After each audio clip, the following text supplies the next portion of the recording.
Is your fear of failing stronger than your desire to succeed? This is what Mars in Gemini squaring Saturn in Pisces is all about. There's a couple key critical elements we need to understand. Saturn is about that status, that desire to succeed, or the strength behind the fear of failing and the action, assertion, and raw, passionate energy to discover our true identity within the realms of the high society. Taking our dreams, taking our spirit, and accepting where have we severed our connection of our spirit from our physical body. And our spirit, a lot of Saturn and Pisces being asked to take our spine, which is represented by Saturn, and the Kundalini energy and how it has been blocked from the lower levels of thoughts and fear and worry and anxiety about your hopes and your dreams, and about authority figures stopping you from succeeding so much that they increase your fear of failure, which ultimately programs your frequency to a lower output, sourcing yourself and your dreams and your hopes, your aspirations, your personal authority. All of that begins to be sourced to things that kill and block and repress your spiritual energy. So Pisces, Saturn and Pisces wants us to liberate who are these authority figures and dip back into when did you have potentially an older brother or a father figure or somebody with a very strong masculine presence become your authority, where you released your dreams and you begin to create irrational fears about success and your personal definition of success. So this is Mars and Gemini square Saturn and Pisces. Mars squared Saturn is a couple other things, okay? One, you're gonna have a very reserved sex drive during this transit. So if you are in a relationship, you know, focus on more tantric exercises, focus on giving massages, focus on a long route, okay? Don't be quick to arousal, okay? Mars will be one of the ones where its identity may be quick for arousal, quick for the simple and physical pleasure, okay, of that raw, passionate sexual energy. But Saturn in Pisces is like your dream, your hope, your aspiration, okay, your connection, your desire, your need to listen to your angels, to listen to God, to listen to God, to listen to God, to detach your own personal ego from this is what I'm doing rather than this is what God wants me to do. This is what God is asking of me. This is what God is telling me I'm meant to be successful in, rather than what I have been told by an authority figure who played God in my life as for what it means to have a successful sexual relationship, successful dream and pursuit of it, ambition and desire to achieve it. So a lot of this is about sexual energy. In your partnership, you'll see you have a tremendous time for semen retention, holding your ejaculation, even if you are having the physical acts of sex, focusing on more kareza sexual practices. Kareza is literally non-goal orientated sex. And from there, you can start focusing on your intentions. You can start focusing on your manifestations. You can start focusing on teamwork with your partner.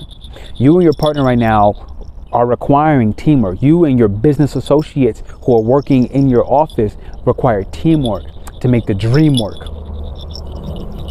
So the key with this is, you know, within the sexual relationships, all right, or someone you're having sexual encounters with, to have no expectations for return. Now this also counts your creative projects that you're working and building towards. The divine feminine in all of its expansiveness, okay, all of its space that it can suck up and consume and swallow, is asking for a structure.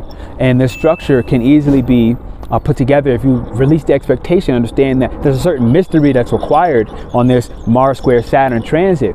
And as you embrace this mystery and you work without the expectation of return, the return will ultimately have more space to show you what you really desire, to show you the true definition of success for you. So the key with this is don't give up on sex. Don't just give up on it like, oh man, and then only put your working energy towards long, hard hours, because without the teamwork, and the reason why this teamwork matters is because Jupiter in Gemini, okay, is the ruler of Saturn in Pisces. Okay, Pisces, the ruler of Pisces is Jupiter. So Jupiter in Gemini represents and rules the 7th house and the 10th house. That 7th house is teamwork within your profession, teamwork within, you know, sharing the authority, sharing the authoritarian roles, sharing the masculine and the feminine, switching back and forth. I, as a male, have a female partner. Sometimes she will be in her masculine energy. My female partner will sometimes be in her feminine energy. I, as a male, will sometimes be in my feminine energy, and then I need to switch and learn when to switch back. And it takes cooperation, teamwork, and tremendous maturity. That's what Jupiter is trying to advise us. Okay. Now, the key theme with this is, as well, is you know, Saturn in Pisces is ruling a lot of the 11th house and the 10th house. Okay, so that's a lot of where the dreams and maturity is coming in play.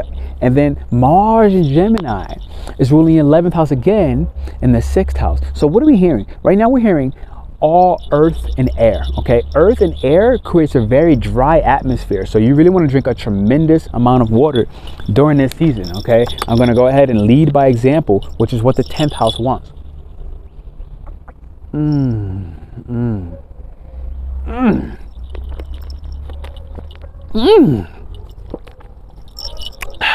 Thank you, Agua, the divine goddess of water.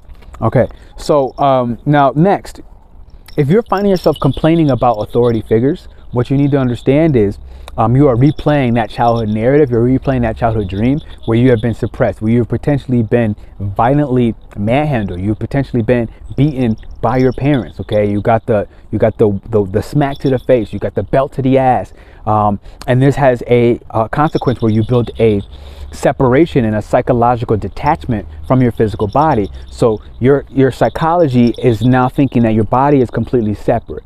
Okay, your mind is in another world, another realm, when your physical body is left here to suffer.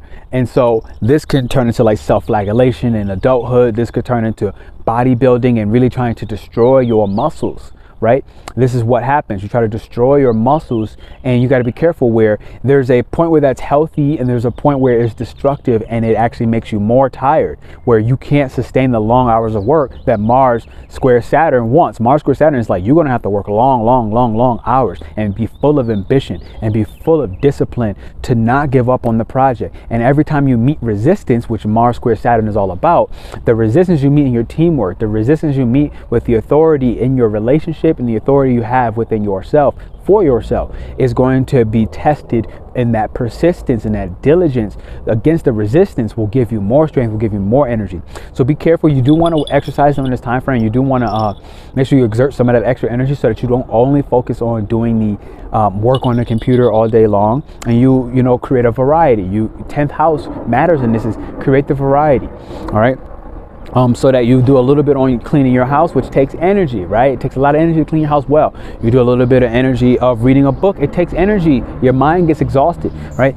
And so you want to be very careful, mindful, intentional, because the 7th house aspect of Jupiter and Gemini is saying your wisdom is coming by being intentional right now. All right, on what are you reading so that you understand what you're absorbing. Because right now, like I said, it's only earth and air between 6th house, earth, 10th house, earth, 7th house, air. Okay, 11th house air and 11th house air. That's 5 different houses, but they're all between the same earth and air. And air dries out earth, okay? But earth can ground ideas. So water is the one that makes your ideas softer and more gentle, okay? It softens the blow. And it also makes the earth fertile so that you can create something beautiful, right?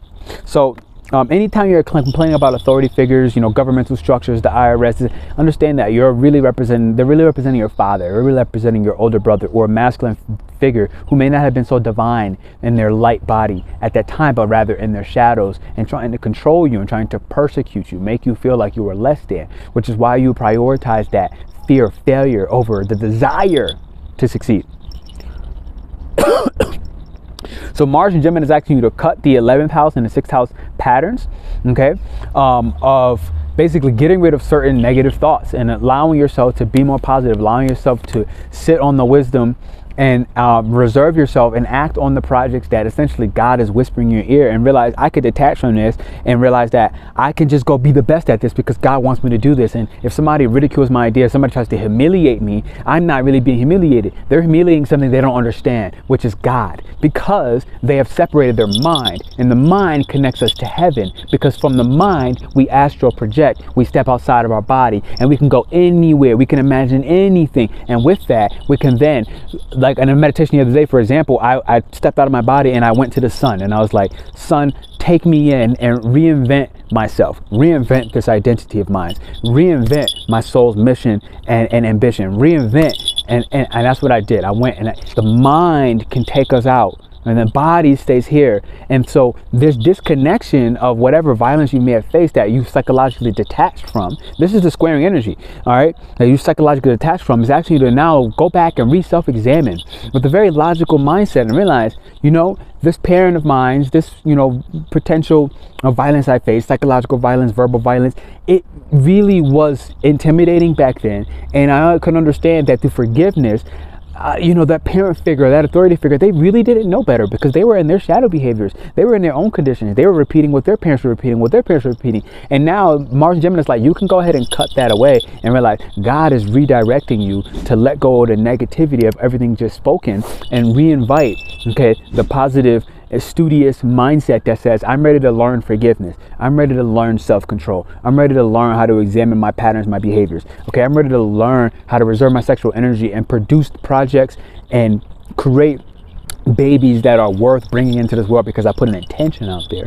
All right, and so that's a lot of what that's about. Now, admit that you resent the authority is going to be much more beneficial during this time, and admit what is the authority you resent, because then you can see that projection and understand, if I resent the IRS, what am I really resenting? I'm resenting the fact that I need to do my accounting and realize that I can change my understanding of debt around, and realize that millionaires, billionaires, they love debt. They seek more ways to create deeper debt so that they can get bigger tax cuts and refunds, right? And so that's one way you can kind of reverse engineer the projection of I hate the IRS, I hate authority. And again, like I said, it's because you source that acceptance of yourself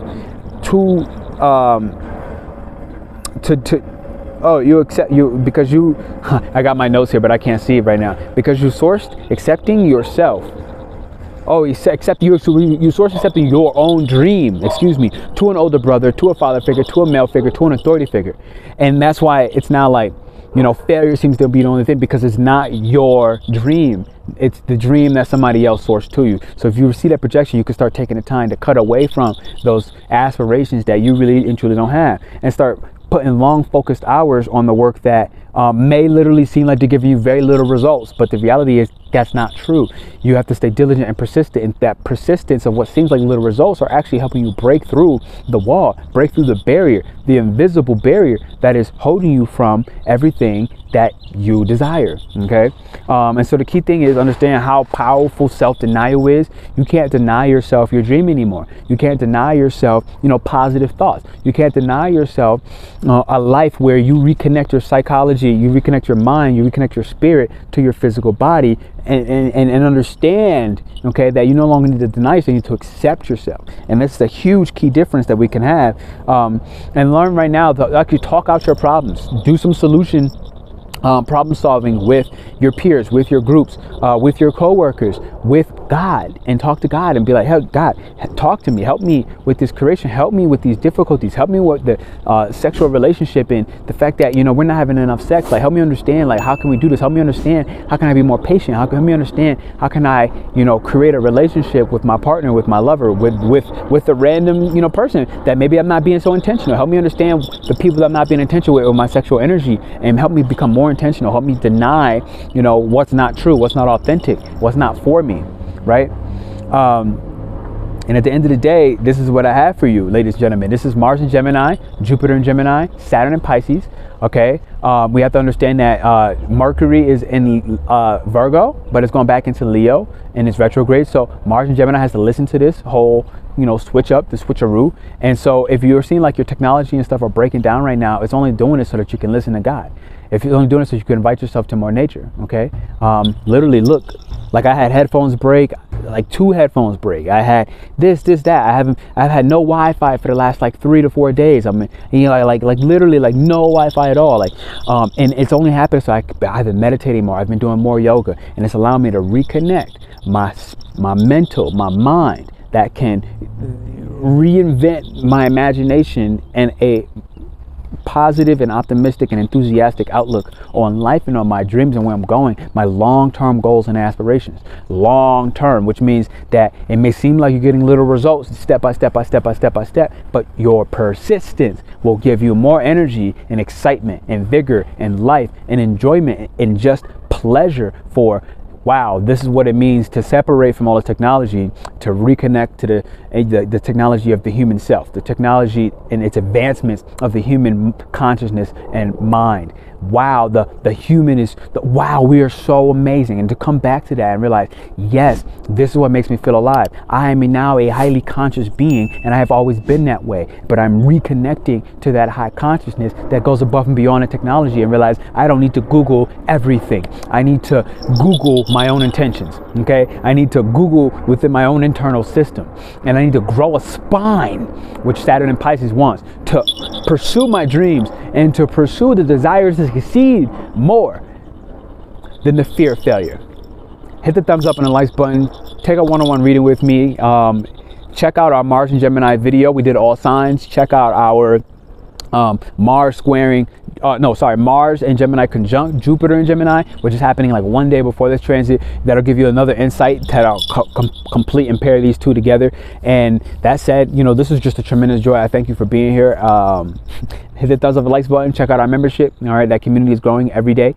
If you want to learn, we're doing numerology. We're also doing dream work. So our next class coming up in a week from now. We're going to be doing dream work, how we understand the dreamings, premonitions, warnings, you know, prophecies, you know, protection dreams, so many more. Excreting negativity, how to recognize all the signs. So that's going to happen next, and then we're going to dip into numerology coming up soon. So I love you. I thank you. I appreciate you all for being here. Thank you for hitting that thumbs up. I'll see you soon, baby. Check out our numerology course coming up, by the way. That's going to happen momentarily. And enjoy this little park with me, baby. Yes, look at this beautiful, beautiful plant. Invite yourself back to nature.